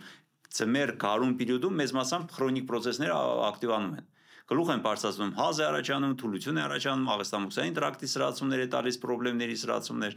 Այդ պերիոդն է, որ պետք է մարդը հետազոտվի։ Պետք է նայել, այսինքն կա մի հատ պրոբլեմ, որը չի հայտնաբերվել, ավելի մանրամասն ճշտել, ինչի հետ գործ ունենք։ Ստեղ օրինակ ասենք մեր այդ անապանի բժշկության մեջ կա հնարավոր վարիանտներ, երբ որ անցկացնում ենք հետազոտություններ, չի ասում ենք սկրինինգ հետազոտություններ, ժամանակին շուտ հայտնաբերում են սկզբնական էտապում ռուսքի, ասենք, զարգացման, սկզբնական առաջի երկրորդ ստադիայում։ Եթե մենք կարողանանք համընդհանուր այդ ժողովրդի մեջ անցկացնենք ու մարդիկ գնան, որովհետեւ դա պետական ծրագիր է, կամ ասենք որոշակի մի հատ ֆոնդ է, որ ապահովում է այդ ամեն ինչը, որովհետեւ մարդը սեփական փողով չի գնա, դաժե իր առողջության համար։ Զարմանալի։ Հա, զարմանալի հարց է ու այդ ամեն ինչից հետո ինքը կասի եթե ես գնում եմ բժշկի հետազոտման կարող ինչ-որ մի բան բժիշկը կհնարի որ դրանից հետո ինքը ավելի ծախսի տակ ընկնելու դրա համար ինքը վախենում է այդ ամեն ինչից Բացի դրանից վախենում են օրինակ ես իմ օրինակով ասեմ ես վախենում եմ գնամ չեկապի որովհետև մի բան կգտնեն բայց որ գտնեն աղրտես դու բան ես անում դա ջայլամի քաղաքականություն է գտնելը վախենալ գտնելը դուրս է գալիս դու չես ուզում լսես այդ մասին բայց եթե կա այդ խնդրեմը դու կոնկրետ ասենք մի հատ լաբորատորիա ես որում կա ինչ-որ դեֆեկտավոր աշխատանքային ինչ-որ մի հատ ֆինտիկ որը շիստիրոնկա որ լավ չի աշխատում ավելի լավ չի ժամանակին իմանալ շիստիրոնքին կախնես ինքը նորմալ աշխատի մեծ մասը օրինակ ԺԿՏ-ի հետ կախված չէ խնդիրները մեծ մասը չէ բայց շատ հաճախ հիմա այս դարում լինում է որ ԺԿՏ-ի հետ է խնդիրը մարդու մոտ ու ԺԿՏ-ի խնդիրը ստուգելու համար երկու ձև կա կամ վերևից են շլանգ կամ հետևից ու մարդիկ այդ անալիզներից վախենում են օրինակ ես հեշտությամբ կհանձնեմ արյունը բայց եթե դու քնում ես ու դու ինչքան չես զգում այդ ամեն ինչից ինչ խնդրեմ կա բայց ոնց կարաս 5-10 րոպե քեզ քնացնում են լրվետազոտություն անում են դու ոչ մի բան չես զգում ոնց որ քնացնում են հա քնացնում են հա այսինքն չէ հա քեզ բան են անում ներարգում են տեղը դու 15 րոպե քնում ես հետո հետազոտություն անում են վերջ դու ոչ մի բան չես զգում ոչ մի խնդրեմ չկա 15 րոպե հետո մեր հետազոտությունը իրար հետ ու այդ հարցը այնքան հեշտ է դրված է աշխարհի փորձն է այնպես որ բժշկությունը մնացել է 19-րդ դարում որ ցավազրկման համար կուվալդով գլխին էին տալիս ու վարիանտներ շատ կա հնարավորությունը շատ կա հասկանում ես դա պես որ ասել դեպքում տես օրինակ ասեն կոմոդ ինֆորմացիա չկա դու համար ես մտածում ասենք չի ես վախենում չեմ ուզում չկա վախենում եմ, բայց նաև վախենում եմ, որ մի բան կհայտնաբերվի ու վсё իմ կյանքը լրիվ կփոխվի։ Բայց դու չգիտես, որ նորից հայտնաբերումը եթե ժամանակին ու այդ հայտ լուծվող է, այսինքն կյանք ավելի երկարատև կլինի։ Ուղղակի չհայտնաբերելով ու կարճ ապրելով է լավ, թե հայտնաբերելով ու երկար ապրելով։ Էդ է բան, ու դու պայքարող ես։ Դու պայքարող ես, դու պատրաստ ես, ասենք, խնդիրներին լուծում տաս։ Հա, այդ միշտ համել գիտես որ ցավ ես զգալու, այդ ինքը գնում ես։ Ոչ մի ցավ չկա, ցավազրկում, ասենք մի ծագոց է, քնում են, հետո հետազոտություն անում են, նայում են։ Ու գիտեք ինչ անհասկանալի է, լավ, 21-րդ դարը չի կարելի ինչ-որ ուզի անել դրա փոխարեն։ Նո մեթոդ որպես էնդոսկոպիկ լրիվ գնահատելու համար չէ։ Կա կապսուլնի մեթոդ, որ խմում ես, այդ կապսուլան նկարում է, բայց ինքը այդ մանրամասն այդ ձևի չի պատկերը տա, ոնց որ պետք է։ Այսինքն ոնց կապսուլա, ոնց որ սովորական տեղի կապսուլայի նման բան է, մեջը կամերա է դրած, խմում ես, ինքը գնում է նկարելով իջնում։ Օնլայն թե հետո։ Օնլայն, հետո կարելի է կամերային կպցնում ես, այդ ինքը նկարում է, դու անալիզ ես անում այդ ամեն ինչը։ Հա, էնդոսկոպը, բայց մեկը ավելի լավ անում։ Էնդոսկոպը ինքը դու կարող ես նայես, հետո ինչ որ կասկածելի տեղի կար, նորից նայես, նորից հետևես, կապսուլան անցավ, վերջ արդեն հետևի չես ասել մի հատ հետ արի, այդպես բան չկա։ Բայց ինչ կարան գտնեն օրինակ այդ ուզի միջոցով, այ լավ, այդ էնդոսկոպը եթե կա որոշակի լորձատաղանդի փոփոխություններ, պոլիպներ, որոնք որ հետո ուռուցք են դառնում, այդ նախաուռուցքային պոլիպը միշտ դառնում է ուռուցք։ Մեծ մասամբ ինքը նախաուռուցքային խնդրեմ։ Իսկ պոլիպը հնարավոր չի հեռացնել բացի վիրահատական մեթոդից ոչ։ Չէ, վիրահատություն պետք չէ, էնդոսկոպիկ կոագուլյացիա են անում կամ հեռացնես ու պետք չէ դրա համար վիրահատել։ Ես ճիշտ ասած մտածում եմ, որ պետք է դրեն Չէ, հենց էնդոսկոպի կարելի հեռացնելու վերջ։ Բա հարցը է որ շատ ավելի թեթև է լինում այդ ամեն ինչը։ Վիրահատությունը եթե կարիք է լինում, շատ ավելի կարճ է լինում, ավելի թեթև է լինում վիրահատության միջամտությունը։ Ասենք իմ մոտ գալիս են հենց մեծ մասամբ այն տարբերությամբ, որ աղիքի առաջնային օջախ լյարդում մետաստազ թոքում կամ ինչ-որ այդ խնդիրները շատ ավելի ծանր են։ Դու մտածում ես կոմբինացված բուժման մասին, այս մեթոդը քիչ է, մյուսը ավելացնես, որ էֆեկտ ստանաս։ Իսկ ընդհանուր արյան անալիզից հնարավոր է մի բան հասկանալ Չէ, պոլիպի մասին չէ, բայց որ շատ բաներ կա, որ կարելի է դրանց հետևություն անել։ Ինքը post factum, ինքը հետևանք է որոշակի խնդիրների։ Իսկ ոնց օրինակ, մի քիչ մանրամասն օրինակ ես նայում եմ իմ անալիզները եկել են։ Ուրեմն նայելը պետք է նայել բժիշկը։ Հա։ Ուրեմն թվերի ու ընդհանրապես սիմպտոմները, որը առաջանում են մարդու բողոքները, այդ ամեն ինչը գնահատվում է ընդհանուր։ Դրա համար կա կլինիկական մտածողություն հասկացողությունը, որ ասենք ես տեսնում եմ ինչ կանգառներ ունի, ինչ խնդրեմ կա, ինչ հետազոտության նշաններ կա, եթե շոշափում եմ, նայում եմ ցավ է, եթե ինչ որ տեղ կա, որ անհանգստացնում է, ասենք որոշակի գոյություն կա կամ կոշտություն կա կամ ինչ որ փոփոխություն կա, մաշկի, գույնի կամ դարապես որևէ կանգառներ կա, այդ ամեն ինչը իմի է բերվում, այդ պետք է մի տեղ հավաքվի։ Անալիզի համար վերջնական պատասխանը համար պետք է ինֆորմացիա, որ գալիս է անալիզ անում մի տեղ։ Մեր մոտ կա դիագնոզ, որ ասում է սոնոգրաֆիա անում է, ես ամեն ինչ գիտեմ, նա կատե, ես գիտեմ, ու ամենտեղ իր մասնագետին ամեն մեկը իրանց բան են։ Մսամի ռուսերեն ասած։ Բայց դուրս չեկա, պետք է clean system-ը, որ այդ ամեն ինչը հավաքի միտեղ ու գնահատի ասի։ Ու դրա համար մարդ ընկած է գնում մեզ մի սոնոգրաֆիստի մոտ, մի կատեի մոտ, այնտեղ, ուստպես ինքը դառնում է բան, այդ խնդրի անորոշության մեջ ամենամեծ տուժողը, որտեղ ինքը չգիտի ում վստահի, այդ չվստահելով հանդերձ ինքը մշտական այդ ժամանակ էս ասում ու էֆեկտ չի ստանում։ Իսկ ըստ ձեր պրակտիկայի, ըստ ձեր փորձի շատացել են հիմա այդ դեպքերը, որ ջահելներն են արդեն դիմում օգնության ու քաղցկեղով։ Շատ ցավալի է, բայց վերջին տարիներին, քանի որ ուրուցքային պաթոլոգիան ընդհանուր առմամբ ես չեմ ասի, որ ճիշտ կազմակերպված ձևով մեր Հայաստանում ծառայությունը էֆեկտիվ աշխատում է, այսինքն շուտ հայտնաբերման ու բուժման տեսակետից եւ կարելի ասել դաժե աճ է նկատվում վերջին տարիներին 3-4 ստադիայում ամեն տարի մոտավորապես 15-ից 20% երիտասարդների քանակը 3-4 ստադիայի ռուսները ավելի քանակը շատանում են երիտասարդների մեջ։ Երիտասարդ ասելով երիտասարդ խոսքը գնում է ավելի 60-ից ցածր, ասենք 30, 40, 50 տարեկան, որոնք որ ընդհանրապես ասում են ավելի քիչ ռիսկային են, մեծ մասամբ ռուսկային հիվանդությունները 60 եւ ավել տարիքում են լինում, բայց երիտասարդ տարիքում ռուսկի ձևեր կա, որ շատ ավելի վաղ ժամանակ են լինում, բայց ցավոք սրտի նույն հաստաղիկի ուռուցքը, ստամոքսի ուռուցքը լինում են եւ 20 տարեկան եւ 30 տարեկան, այս վերջի տարիներին ինքը ավելի երիտասարդացել ու շատ ցավալի փաստ է, որ մենք ունենք բավական տրագիկ իրավիճակներ, երբ որ արդեն ռուսկը բավական տարածված, ես նորից եմ ասում, խոսքը գնում է արդեն 3-4 ստադիայի մասին, որի դեպքում շատ դժվար է խոսել առողջացման մասին։ Իսկ մինչև 20 տարեկան օրինակ երեխեքի մինչև 20 տարեկան կա ռուսների, կա բժշկության մեջ օնկոլոգիայում կա մանկական օնկոլոգիա կոչված դիսցիպլինա, որը զբաղվում է կոնկրետ այդ տարիքի հիվանդություններով, ասենք օնկոլոգիական, դա ավելի շատ հեմատոլոգիական ուռուցքներն են, այսինքն այրան բջիջներից առաջացած ուռուցքներն են, դա տարբեր տիպի լեյկոզները, լեյկեմիաները, իսկ մյուս տեսակը երեխաների մոտ դա սոլիդ ուռուցքներն են, փարկասո ես չի ասել, որ շատ տարածված են, բայց ամեն դեպքում դրանք էլ են հանդիպում եւ ցավալի փաստեր, երբ որ տեսնում ենք նույն, ասենք 1-2 տարեկան երեխայի մոտ սկսած այդ տարիքից, դաժե արգանդի ներսում ես գտնվելով հանդերձ, երբեմն ռուսկային պրոցես կարող ունենա եւ այդ ամեն ինչը ճիշտ ու ժամանակին հայտնաբերելը շատ կարեւոր է։ Իմիջիայլոց ասեմ, ի ուրախությունս մեզ, որ օնկոլոգիան, ցեցկա օնկոլոգիան, ասենք մանկական օնկոլոգիան տալիս է տվյալներ համաշխարհային ընդհանուր առմամբ առաջատար երկրների մասն եմ խոսում 80% առողջացում 80% առողջացում մեծերի մոտ տարիքով մարդկանց մոտ օնկոլոգիան տալիս է 20% առողջացում խոսքը գնում է ընդհանրապես բոլոր ռուսների մասին իսկ ինչի է դա որովհետեւ երեխաների մոտ ավելի էֆեկտիվ է նախարարաշրջին շուտ է հայտնաբերվում որովհետեւ երեխեքին շուտ ծնողները ավելի շուտ են հետազոտում եթե խնդրեմ կա կամ ինչ-որ հարց կա որովհետեւ երեխեքին ասենք եթե հիշենք ասենք փոքր ժամանակվանից երբ որ դուրս է գալիս նեոնատոլոգն է հետո նայում հետո մանկաբույժը հետո որոշ չեկապները կոպիտ ասած շատ ավելի հաճախ են լինում քաշը պոյը մաշկի քույնը երեխեն ոնց է աղների ֆունկցիան շատ ավելի ստիված երևի կամ ընդունված է շատ շուտ են հայտնաբերում եւ այդ ժամանակ իհարկե այդ հետազոտությունները բերում են նրան որ արդյունքը ավելի էֆեկտիվ շուտ հայտնաբերելու մեջ է իսկ տարիքում մարդիկ մեծ մասամբ չգիտեմ ասեմ ձերքին քաշում մոռանում են իրենց առողջության մասին թե նույնը երեխաներն նույն օրգանիզմն է որը պետք է նույն ձևով հետևել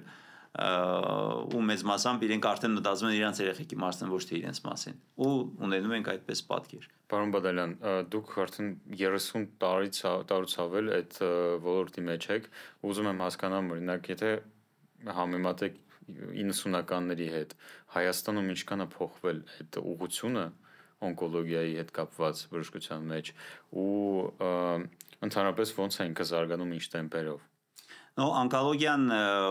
ես թե ասի 90-ական թվականներից երբ ինստիտուտը վերջացրել եմ ու տեղափոխվել եմ Ռուսաստան ու հիմնական իմ գործունեությունը պրակտիկ ես անցել եմ Ռուսաստանում Այն ժամանակ, երբ որ ես ուսանող էի ու շատ ցավալի վիճակում էր իհարկե օնկոլոգիան, նկատելով բավական տարածված ռուսկային պաթոլոգիաները, ասենք հայերի Հայաստանում, այս մեր ռեգիոնում եւ հանաձև գեղձի ուռուցքները եւ հաստաղեկի եւ թոքի ուռուցքները, ստամոքսահայկային տրակտի ուռուցքները, այդ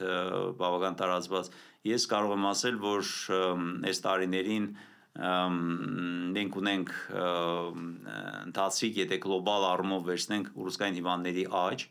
ու այդ ամեն ինչը կախված է ցիվիլիզացիայի, այսպես ընդհանուր երևի համընդհանուր համաշխարհային խնդրեմ, որպես վերցնենք ընդհանուր ցիվիլիզացիոն նույն նոր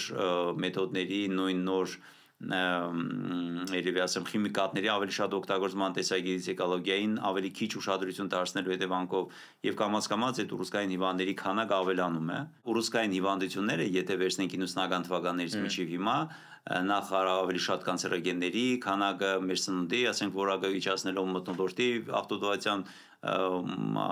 տոկոսային հարաբերությամբ ավելի վատացումը բերում նրան, որ ուռուցքային հիվանդությունները ավելի շատ են հանդիպում, ավելի տարածված են։ Ու շատ ցավալի փաստ, ես նորից եմ ասում, որ ուռուցքային հիվանդությունները աճ են գրանցվում, հենց ինքը երիտասարդ տարիքում արդեն հայտնաբերված ուռուցքները եւ արդեն 3-4 ստադիայում։ Եվ պրինցիպիալ շատ կարևոր է, թե մենք ասենք ինչքանով ենք պատասխանատու վերաբերվում նոր բժշկության ես առումով վերցրած օնկոլոգիայի զարգացման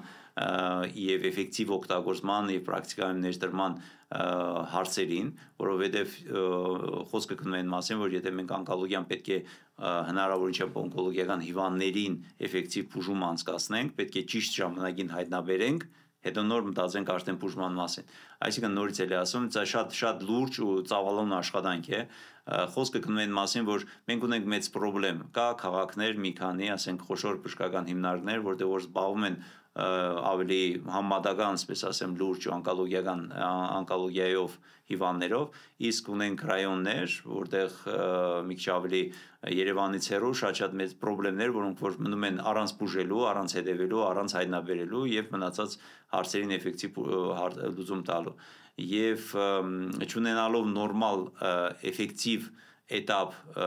հայտնաբերելուց մինչև բուժման հանրապետության, ասենք մակարդակով, մենք ունենք ուռուցքային հիվանդությունների աճ։ Ես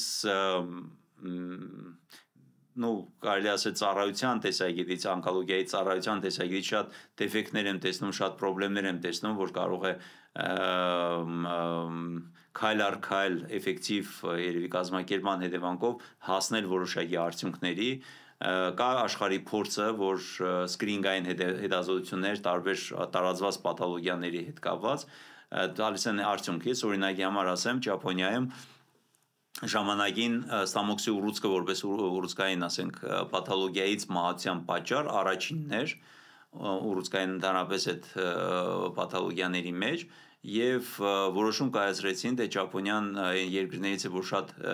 ոնց որ ասում են լսող ու ենթարկող ու կատարող երևի այսպես ասեմ առանձնահատկություններով ազգ է ու շատ մեծ թափով սկսեցին էնդոսկոպիկ պրոֆիլակտիկ հետազոտություններ անցկացնել, այսինքն Даже խոսք էր գնում այն մասին, որ էնդոսկոպիկ կաբինետներ էին բացում ամեն տեղ մեր մի համալսարան համար այդ կոշիկի վերանորոգման բուտկիկի նման ու էնդոսկոպիկ հետազոտությունները այնքան տարածված էին ու պրակտիկի բոլորը երևի հիմնական մասը հետազոտությունները անցկացրեցին ու շատ դեպքերում հայտնաբերեցին նախաուռուցքային խնդիրներ, որոնք անհրաժեշտության դեպքում բուժում էին ու ստամոքսի ուռուցքը որպես մահացության պատճառ առաջին տեղից հասավ ամենավերջի տեղը։ Կոնկրետ փաստ, երբ որ մարդիկ ճիշտ, ասենք, ավելի պատասխանատու վերաբերմունքի միջոցով բերեցին նրան, որ ստամոքսի ուռուցքը չդարձավ այդ խնդրեմը մահացության, որը նախկինում ամենաառաջի տեղն էր։ Մենք հնարավորություն ունենք մեր ասենք ազգաբնակության քանակի առումով, բժշկական հիմնարկների բազմատիվ անհամար թվաքանակի առումով այդ ամեն ինչը ճիշտ կազմակերպել իհարկե այստեղ որոշակի կարծատիպեր, որ պետք է կոդրել ու երևի փոխել ու ավելի էֆեկտիվ կազմակերպել այդ ամեն ինչը ու իմ կարծիքով մենք կարողանանք հասնել շատ ավելի կարճ ժամանակում էֆեկտիվության, որովհետև եթե մենք խոսքը գնում է Հայաստանի մասին եւ լայնածավալ մի հատ ասենք մեծ երկրի, օրինակ Ռուսաստան, ավելի լայնածավալ ասենք տարբեր ժամանակային առումով եւ տարածության առումով Հայաստանը շատ հեշտ ու հարմար է եւ ոնց ասում են ռուչное управление կարելի ամեն ինչը շատ ավելի կարճ ժամանակում կազմակերպել եւ էֆեկտիվ բուժում ստանալ ու էֆեկտիվ արդյունք ստանալ տարածքի առումով այսինքն որ հիվանդին շատ արագ կարելի է շատ շուտ տեղափոխել դու տեսեք այսպես մի հատ հարց ռայոններում մենք նորմալ մասնագետներ չունենք օնկոլոգներ որոնք ունեն փորձ որոնք կարող են ժամանակին հայտնաբերել կարող են այսպես մի հատ խոսք կա բժշկության մեջ օնկոնասтороженность այսինքն եթե հիվանդը գալիս է պետք չէ մտածել կամ ասենք ինչ որ խոսել, բայց բժիշկը պետք է ունենա օնկոնասтороженность, ինքը պետք է անպայման հետազոտի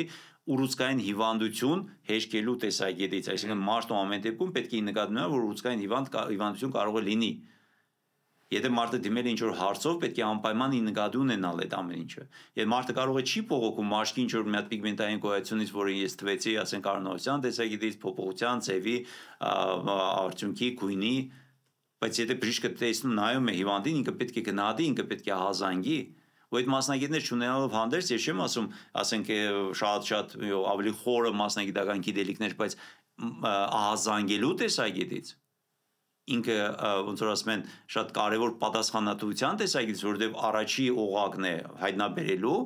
ու պատասխանատու վերաբերվելու այդ հարցին շուտ ինֆորմացիա տալ եւ հետագայում ճիշտ կազմակերպել մնացած հարցը շատ կարեւոր հարց է բայց մենք չունենք մասնագետներ դուք պատկերացրեք ասենք օնկոլոգի բացակայության պարագայում օնկոլոգիայի ծառայությունը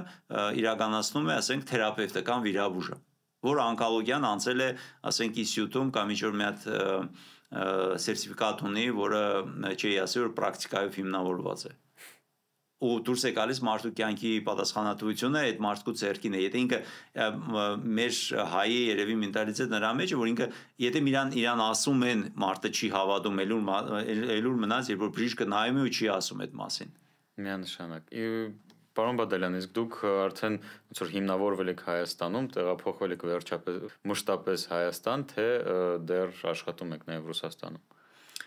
Նույն այդ հարցը շատ են քննարկել, իհարկե շատերը զարմանում են, որ մոտ 30 տարի Մոսկվայում ապրելուց, աշխատելուց հետո տեղափոխվել եմ Հայաստան, բայց ասեմ, որ դե պարզ է հայրենիքի զովը, այդ հոգու կանչը, ոնց որ ասում են, այդ մեր արմատները, մեր անցյալների, ինչպես ասեմ, գերեզմանները, որ մենք կարոտ ենք ունենում միշտ անբանական տեսնելու, միշտ այդ մասին միտք եղել էր եւ 18 թվականին ոգևորված ես տեղափոխվեցի Հայաստան, որ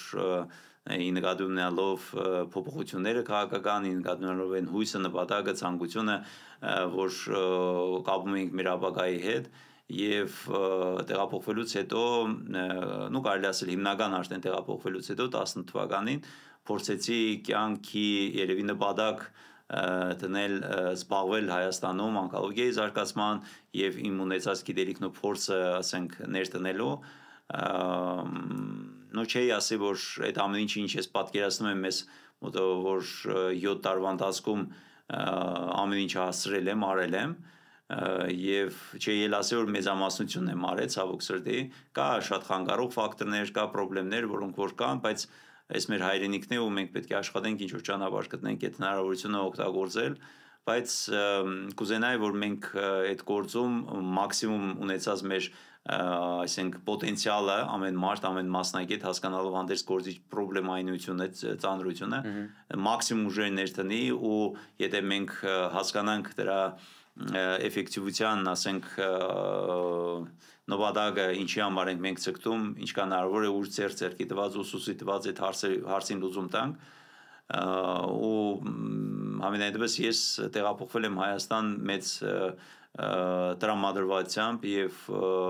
հույսով չնայած շատերը ինձ մեղադրում էին որ երկարաժամանակ տեղ աշխատելուց հետո ինչի եմ ես տեղափոխվել բայց եթե մենք Հայաստան մեր հայ ժողովրդին մեր ազգին կարող ենք օգնել իմ կարծիքով այդ կլինի վեհ նպատակ արդյունք որին ես կնվիրաբերեմ իմ ամբողջ կյանքս եւ իմ հնարավորությունները իսկ ասացիք որ ամեն ինչ չի որ ստացվել օրինակ ինչը չի ստացվել ինչ խանգարող ֆակտորներ կային գիտեք ոնց կա ես օրինակ ասենք եթե կոնկրետ ֆակտորից վերցնենք զբաղվել եմ երկար ժամանակ կլինիկական գործունեությամբ շատ ծանր պաթոլոգիայով, որը կարելի ասել օնկոլոգիայում երևի թե ամենածանրերից է, եթե ոչ ամենածանրը, դա լյարդի ենթաստամոքսային կեղծի ուռուցքների խնդիրներով են, որ իմ գիտական աշխատանքները կանդիդատский դիսերտացիան եղել է ասենք նեյրոէնդոկրին ուռուցքները լյարդի ենթաստամոքսային կեղծի եւ պիլոպանկրեատոդենալ զոնայի ասենք նեյրոէնդոկրին ուռուցքները դա սպეციფიկ տեստ ձև է ուռուցքների իսկ մյուս դոկտորական դիսերտացիան եղել է լյարդի լայնածավալ ռեզեկցիաների ուռուցքների ժամանակ եթե մենակ անվանման նայենք այդ տիպի պաթոլոգիաներով զբաղվող մասնագետներ Ռուսաստանում շատ քիչ են կարելի է մատների վրա հաշվել ու այդ շատ լուրջ խնդրեմ է, շատ լուրջ պաթոլոգիաներ են, որոնք որ եւ աշխատատար են, եւ էներգիատար են, եւ ֆինանսատար են, որովհետեւ այդ հիվանդությունները միշտ ծանր ու խնդրեմային են ու երկար ժամանակ աշխատելուց հետո ես որոշակի ժամանակ դաժե փորձ ունեցա ղեկավար, ասենք բժշկական հիմնարկի որպես առանձին մասնագիտություն բժշկական մենեջեր աշխատել եւ մասնագիտություն ձեռք բերեցի եւ հետո ղեկավարեցի բժշկական հիմնարկ Մոսկվայում ու տեսնելով հնարավոր ասենք էֆեկտիվությունը ճիշտ կլինիկական փորձը ճիշտ գիտելիքները եւ մենեջմենտը օգտագործել ոնց կարելի է բժշկական հիմնարկը զարգացնել էֆեկտիվ ասենք էֆեկտիվ աշխատող բժշկական հիմնարկ դարձնել ու այդ ամեն ինչով հանդերձ ես հուսով նպատակով տեղափոխվել եմ բայց այդ հնարավորությունը չի ստեղծվել ոնց որ ասում են այդ միտքը գաղափարը ռեալիզացնել եւ մաքսիմում օգտագործել իմ հնարավորությունները այն բնակարարում, որ իմ կարծիքով շատ հերոյ է իդեալից։ Որ ասացիք, որ ձեր մասնագիտությունը ոնց որ շատ նեղ է, հետաքրքիր է, ու դուք աշխատում եք ամենածանր դեպքերի հետ, մի հատ հարց ծագեց, ինչքան էր տևում ձեր երևի ամենաերկար վիրահատությունը։ Գիտեք, վիրահատությունները, երբ որ մենք խոսքը գնում է, ասենք, այդ քննարկում ենք տարբեր մասնագետների հետ, դրանապես ժամային առումով, եթե 1-2 ժամից ավել չեմ պատկերացնում, թե վիրահատությունը կարող է տևի, մաքսիմում 3 կամ 4 ժամ, դրանապես լյարդի գիպատոլոգիայի հետ կապված պաթոլոգիաները, վիրահատությունները ստանդարտները համարում են 7-8 ժամ եւ ավել։ Երբեմն լինում է դեպքեր, որ կարող է տևի եւ ավել եւ կարելի ասել ամենաերկար տևած վիրահատություններից մեկն էլ տևել է 22 ժամ, երբ որ բավական բարդ վիճակ էր եւ ընդգրկում էր տարբեր օրգաններ ուռուցքը եւ դա ենթաստամոքսային կեղծի պոչի, ասենք երիկամի, փայծախի, միզացորանի եւ աղիների գալարների հետ կապված բավական մեծ աորտայի ներգրավմամբ մեծ խնդրեմային, ասենք, պաթոլոգիա էր, որը մոտ տևեց ամենաերկար ժամանակով ասեմ 22 ժամ շատ ծանր է խնդրեմային է ու ես ասեմ արտասահմանում ընդունված ձևը կազմակերպման առումով ամեն 2-3 ժամ մեկ բրիգադան փոխվում է նորմալ է ասենք սովորական ժամանակ երբ մարդը հոգնում է եւ բրիգադային անհրաժեշտություն ունենում ասենք թարմացնել ուժերը շատ ցավալի իմ ասած ոչ ռեալիզացված էտապներից մեկն է երբ որ ես վիրահատության ժամանակ երբեմն մտածում եմ որ եթե ես պատահական վաց գամ ու հանկարծ որպես մարդ չկարողանամ շարունակել ես փաստի առաջ եմ կանգնում ես չգիտեմ ոնց եմ շարունակելու որովհետեւ այն իմ նպատակը ստեղծել շկոլա ստեղծել մարդկանց կոմպետենտ ասենք հնարավորություններով գիտելիքներով եւ գործիքային պրակտիկ հնարավորություններով խումբ որի հետ կարելի է աշխատել, այսինքն այդ շատ բնորոշ է հեպատոլոգիական կենտրոններին, հիվանդանոցներին, որտեղ բազմա պրոֆիլ, պես ասեմ, մասնագետների խումբ է աշխատում, շատ դժվար է պատկերացնել, երբ որ այդ ամեն ինչը, ասենք, մասնագիտական առումով վիրաբուժական ամենայնիվս հարցը մնում է մեկի վրա։ Կներեք, ես բայց չեմ հասկանում, տեսեք 22 ժամ, լավ, ենթադրենք մնալ արթուն, ես պատկերացնում եմ ոնց, բայց կենտրոնանալ ու աշխատել առանց որևէ ինչ-որ դեղերի, չգիտեմ, ադրենալինի, միգուցե ոնց եք պահում ձեզ ոտերի վրա 20 հեշտ է ասելը, որ 22 ժամ կանգնել, շատ դժվար է, եթե դաժե փորձենք միայն 22 ժամ կանգնած մնալ։ Հա, հաստատ, ես համոզվում եմ։ Եվ մյուս կողմից շատ ճիշտ եք ասում, երբ որ այդ ամեն ինչը ընթանում է վիրահատության հետ կապված լարված հոգեբանական, լարված ստրեսային ինչ-որ իրավիճակների հետ, քանի որ ամեն պահ, ամեն վայրկյան կարող է ոչ ճիշտ շարժումի հետևանքով կարող է հետևանքը լինի տրագիկ, բայց ցավոք սրտի կա այն ինչ որ կա, այդ ոնց որ ասում են այդ ռեալնess, փորձում ենք հնարավորինչափ մաքսիմում ոնց որ ասում են ուժերը օգտագործել, երբեմն ուժերի, ասենք հնարավոր ուժերից կամ պատկերացումներից ավել, որովհետև եթե կարիք կա, եթե զգում ես, որ պետք է ու անհրաժեշտություն կա այդ ամեն ինչը շարունակելու, ասենք երբեմն կամ 5-10 րոպե պերերիվ անելով կամ ինչ-որ ձևով գոնե թարմացնելով կամ ջուր խմելով կարելի է նորից էլի վերադառնալ աշխատանքի, որովհետև չի կարելի նախ երկար ժամանակ թողնել ու մյուս կողմից եթե մտնում ես այդ ոնց որ ասում են գործի մեջ ու պետք է սկսում ես պատասխանատվության հարցը դրա մեջ է, բժշկի ամենածանր խնդիրն է, որ պետք է սկսելուց հետո պետք է ավարտես ու եթե կա ճիշտ կազմակերպում, երբ որ ասեմ բրիգադաները կարող են փոխվել, շատ ավելի հեշտ ու հանգիստ է լինում, որ կարող ես ասենք որոշակի պատասխանատվությունը փոխանցես ուրիշին, բայց այդ իմ չռեալիզացված խնդիրներից մեկը է, որ մենք չունենք ամենայն դեպս ես իմ շրջապատում այդ իմ ասած պատկերացրած բնագապրոֆիլ բարձր մասնագետներով ասենք խումբ, որտեղ ես կարող եմ հանգիստ ասենք փոխանցել վիրաբուժական ինչ-որ էտապ եւ այդ ամեն ինչը իրականացվի ուրիշ բժշկի կողմից։ Կա անեսթեզիոլոգներ, կա ռեանիմատոլոգներ, կա ասենք մյուս բուժ պերսոնալի ներկայությունը, բայց վիրաբուժական աշխատանքի տեսակետից ցավոք սրտի ես չունեմ այդ հնարավորությունը, ասես ասեմ, որ կամ գովեստի երևի պատճառ ասել, որ ես ստեղծել եմ այդ շկոլան։ Դուք ունեք հպարտանալու պատճառ, որ դուք կատարում եք այսքան կարևոր վիրահատություններ։ Գիտեք, ես ասեմ, կարևորը այստեղ ոչ թե վիրահատություն անելն է։ Ես կուզենայի, որ այդ ամեն ինչը լիներ հարատև։ Ասենք մի հոգուն օգնեցիր, երկրորդին օգնեցիր, 10-ին օգնեցիր, ասենք 100-ին օգնեցիր, բա մյուսները։ Ես կուզենամ, որ այդ ամեն ինչը ճիշտ կազմակերպման ժամանակ այդ ամեն ինչը պետք է լինի հետևողական։ Պետք է լինի մասնագետների խումբ, որ ոչ թե կապված լինի ինչ-որ որևէ մի մասնագետի հետ, այլ կապված լինի, ասենք, այդ ծառայությունը հնարավորություն տա, մենք խոսում ենք ոչ թե առանձին մի հատ հիմնարկի մասին, մենք խոսում ենք հանրապետության մակարդակով, չէ՞։ Դրա համար պետք է հնարավորություն ստեղծվի մասնագիտական լուրջ, մասնագիտական բազա ստեղծել, շկոլա, որտեղ որ այդ տիպի ծանր պաթոլոգիաներով զբաղվող հմուտ մասնագետներ կարողանան այդ տիպի խնդիրների լուծում տալ։ Խոսքը գնում է նորից եմ ասում այդ չռեալիզացված պլաններից, որ հնարավոր լինի այդ շկոլան ստեղծել։ Ես ասեմ, երկար ժամանակ երևի ասենք ծանր տնտեսական վիճակում լինելով հանդերձ շատ բժիշկների համար խնդրեմ է եղել ու մեծ մասամբ բժշկությունը եղել է ոչ հնարավոր, ասես ասեմ, շահութաբեր ու կյանքի համար հնարավոր աշխատանք, որ կարողանա իրենց ընտանիքը պահել կամ ապրել ինչ-որ ձևով։ Դե պարզ է, ինչքան երկար վիրահատություններ, ինչքան ծախսատար եւ ֆինանսատար, այդ ավելի քիչ հետաքրքիր է եղել բժշկական հիմնարկներին եւ ընդհանուր առմամբ եթե վերցնենք մեր Հայաստանի բժշկության մեջ հիմնական մասը բժշկական հիմնարկների դրանք մասնավոր են։ Մասնավոր սեկտորին հետաքրքիր չէ ծանր վիրահատությունները։ Իրանց պետք չէ դրանցով զբաղվել։ Իրանց պետք է ավելի շատ թեթև ու շահութաբեր, որովհետև եթե մենք խոսում ենք մասնավոր հիմնարկի մասին, մասնավոր հիմնարկը այդ ինքը կոմերցիոն նպատակ ունի։ Բայց մենակ կոմերցիոն չի, ինքը պետք է նաև մտածի արժեք տա, ինչ որ Այդ դրա մասին է խոսքը, եթե ճիշտ, ասենք արտասահմանի, եթե փորձը վերցնենք, կա պետական հիմնարկներ, բարձր մասնագետներով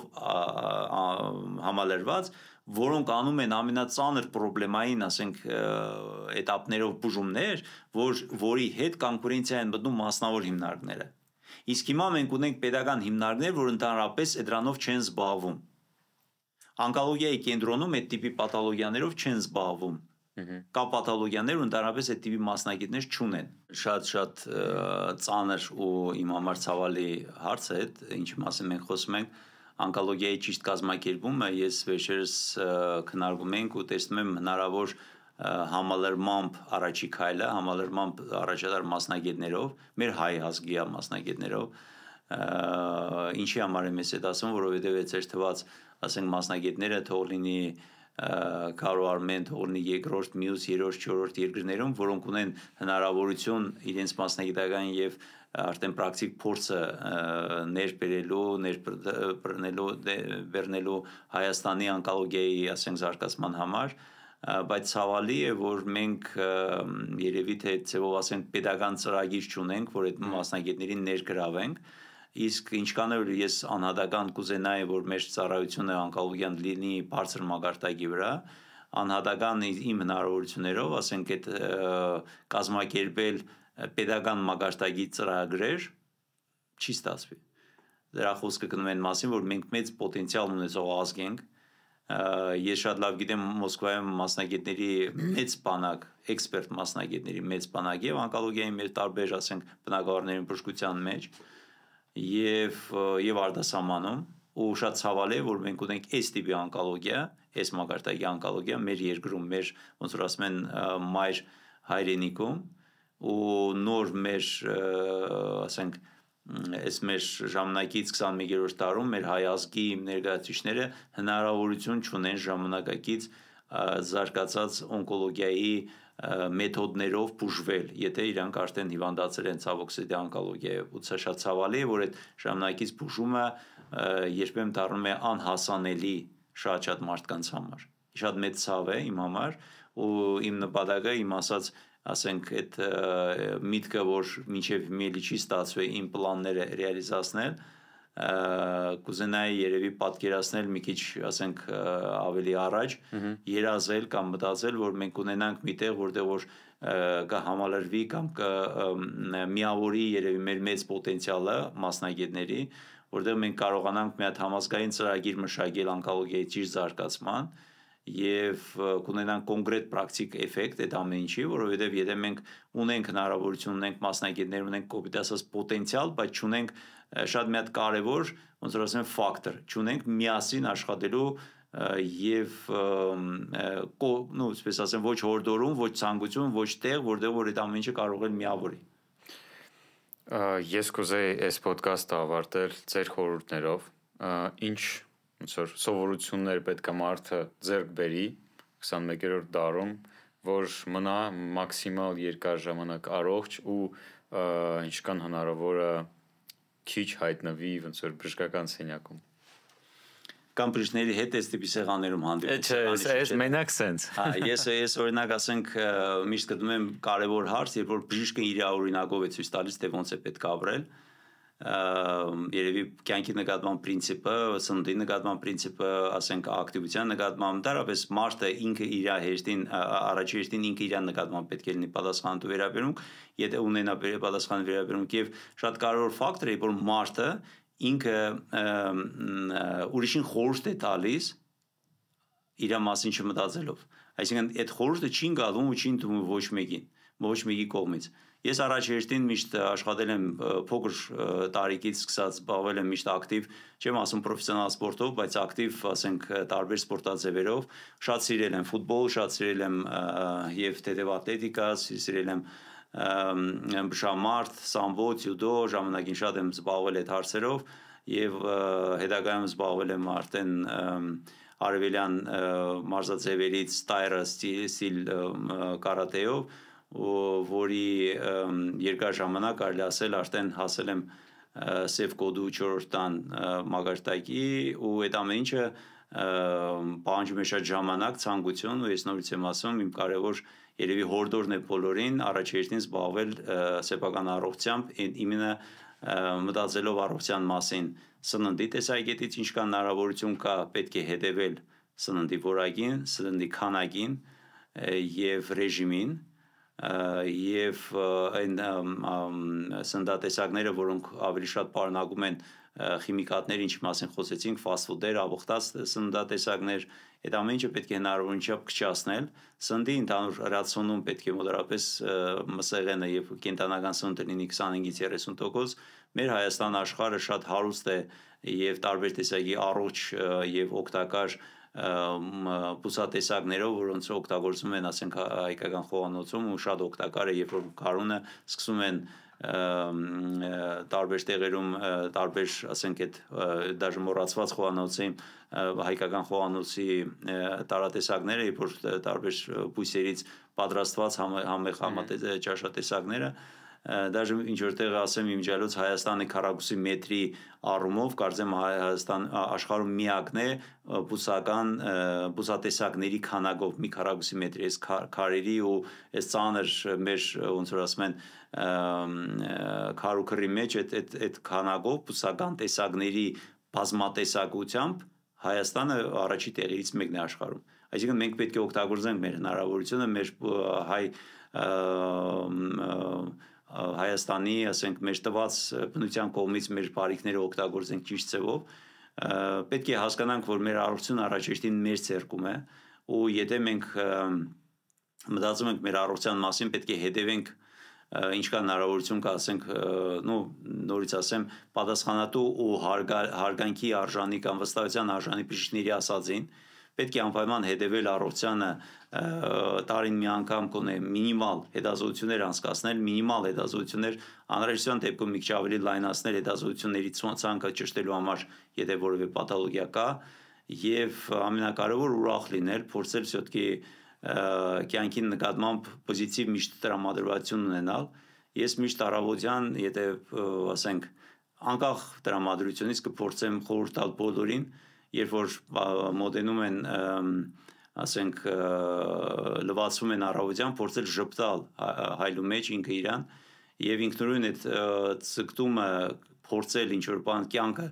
օրը սկսել ժպտալով միմիկայի մկանների որոշակի կոնֆիգուրացիան որոշակի տեսքը ձևը փորձում է դաժե ազդում է մարդու տրամադրության վրա փորձեք ժպտալ փորձեք այդ ժպիտը պահել մի քանի վայրկյան տեսեք թե ժպտալով ինչքան եք դուք գեղեցիկ դառնում ինչքան է կյանքը փոխվում փորձեք ուրախանալ ու զգալ ու գնահատել լավը գեղեցիկը փորձեք կողքից չանցնել այն պատահական բայց աչքին գնող գեղեցիկ ինչ որ մանր բայց շատ կարևոր մանրունքներին, այսպես ասեմ, գեղեցիկ, որոնք կյանքը կփոխեն մարդու տրամադրությունը, կփոխեն մարդու հնարավորությունը գնահատել մեր կյանքը եւ մենք երևի թե շատ մանր հարցերից ելնելով կփորձենք գնահատել ինչ է եղել մինչև այդ ու ինչ է ստացվել ու կտեսնենք թե ինչքանով մենք կարող ենք մեր ցերկում հնարավոր այդ գործիքները օգտագործելով մեր կյանքը փոխել։ Մերսի շատ պարոն Բադալյան, շատ լավ ոդկաստ է ստացվել։